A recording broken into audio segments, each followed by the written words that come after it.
Hey, Sean McMahon, Mortgages by Sean. I'm here with a mortgage tip, Assumable Mortgages. So you've probably heard this. So there are a ton of people that own homes right now that have interest rates in the 2s and 3s. And wouldn't it be great if you could buy that house and inherit that mortgage? Take over that mortgage with that 2 or 3% rate. Sounds great. That's what an assumable mortgage is.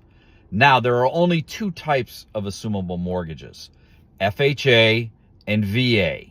Those are the only two you can assume. Okay, you cannot assume a conventional mortgage.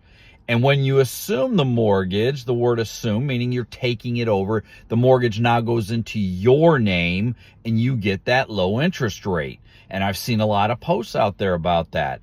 Now, it all sounds great, but there's one big catch to it. Aside from the fact that you have to qualify, okay, which you would do anyways, even if you're not assuming the mortgage, the biggest thing to overcome, the biggest hurdle is there's always a gap between what is owed on the mortgage and what the seller wants. So let's take, for example, a $400,000 house. You love it, you see it, and plus the mortgage is assumable at like 3%. It sounds great, but the mortgage balance is $200,000.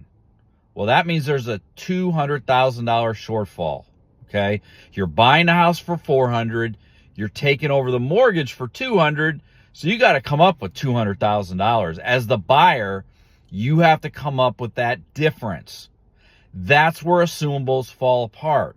It's nice and it's great that to market a home and say that I have an assumable mortgage and you can take over this 3% rate, but the buyer has to make up the difference. So in today's world, in today's mortgage market where people are getting mortgages, they're buying homes, large down payments are not that frequent. I mean, it just doesn't happen that much, especially FHA and VA. Those type of programs are made for lower down payment or no down payment.